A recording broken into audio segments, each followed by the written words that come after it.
ప్రజలని హామీలు ఇచ్చి నిర్దిష్టమైనటువంటి హామీ ఇచ్చి ఓట్లు వేయించుకున్నటువంటి మోడీ గారు ప్రధాని అభ్యర్థిగా అధికారంలోకి వచ్చిన తర్వాత for what ever reasons special status ఇవ్వడం సాధ్యం కాకపోతే దాన్ని ఆయనే నేరుగా స్పష్టంగా చెప్పాల్సిన బాధ్యత లేదా? తప్పకుండా బాధ్యత ఉన్నది.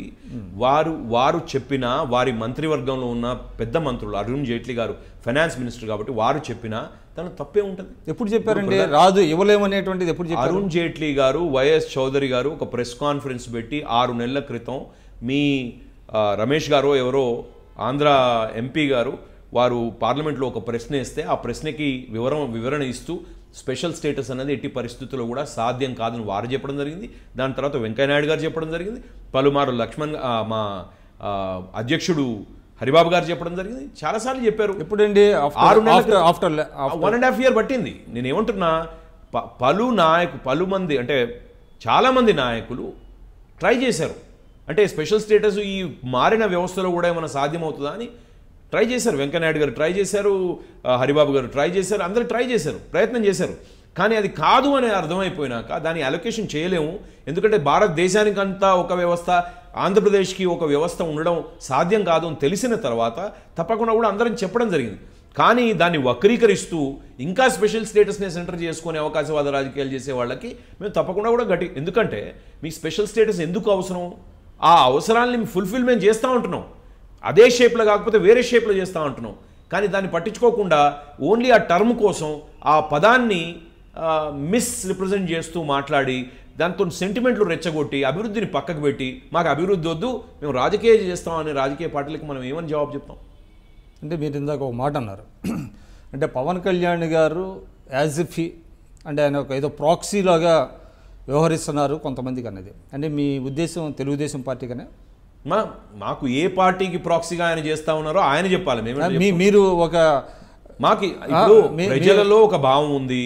ఆ భావాన్ని ఒక రాజకీయ పార్టీగా with somebody with years to the ground మా అనాలిసిస్ మేము చెప్పాము. కానీ పాయింటెడ్గా ఆయనకి ఏ పార్టీతోనూ, ఏ వ్యక్తితోనూ, ఏ వ్యవస్థతోనూ కనెక్షన్స్ ఉన్నాయి, ఆయన ప్రాక్సీగా ఉన్నారనేది నేను చెప్పలేను. మీరు అన్నారు కదా, అదే నేను అన్నది నేను ఎప్పుడు కూడా ఒప్పుకుంటున్నా.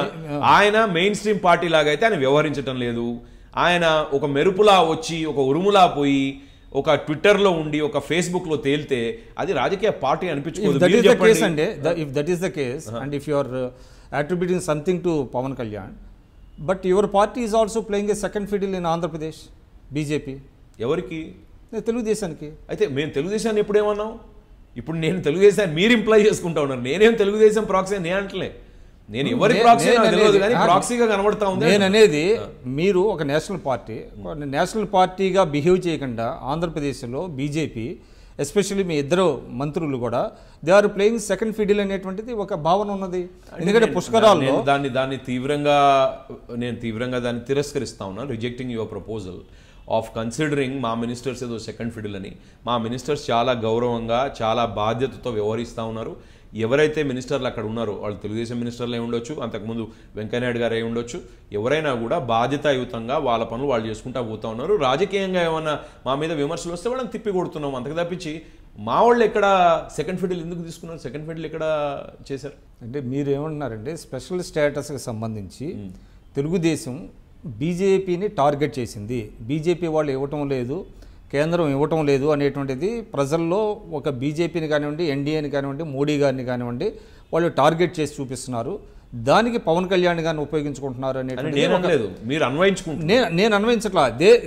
మీ నాయకులు అన్నారు, మీరు కూడా ఇండైరెక్ట్గా ఇప్పుడు మాట్లాడారు. నేను డైరెక్ట్గా ఎప్పుడు కూడా టీడీపీ వాళ్ళు ఇది చేయాలనుకుంటున్నారు, ఆయన దానికోసం పవన్ కళ్యాణ్ని ప్రాక్సీగా ఉపయోగించుకుంటున్నారని నేను అనలేదు. మీరు అదే అన్వయించుకుంటారు.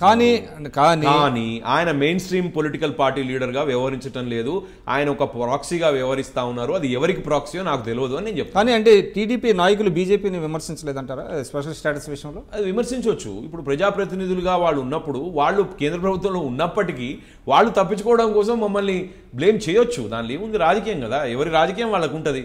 కానీ దానికి సమాధానం చెప్పే శక్తి మాదలు ఉంది కదా. మేము కూడా చెప్తాం, మీరు కేంద్ర ప్రభుత్వంలో ఉండి మమ్మల్ని ఎట్లా బ్లేమ్ చేస్తారా అని మేమైతే అడుగుతాం కదా. మీరు party, your party to our government, your party to every decision the cabinet takes. మమ్మల్ని ఎట్లా మీరు కార్నర్ చేస్తారు? చేరాదు. మీరు చూస్తున్నారు ఐ డ్రీమ్ న్యూస్ని. మీరు చూస్తున్నది ఐ డ్రీమ్ న్యూస్. అంటే కళలని నిజం చేస్తూ ప్రజలకి నిజాలని కళల ద్వారా తీసుకొచ్చే ఐ డ్రీమ్కి మై బెస్ట్ విషెస్. మీరు చూస్తున్నది ఐ డ్రీమ్ న్యూస్. మీరు చూస్తున్నారు I dream channel. For more videos please subscribe I dream. మరిన్ని వీడియోల కోసం ఐ డ్రీమ్ని సబ్స్క్రైబ్ చేయండి. Please subscribe I dream. And I'm very much satisfied with the way interview went on. Kindly subscribe to I Dream. For more videos, subscribe to iDream. And loads of fun entertainment and content. Do watch I Dream.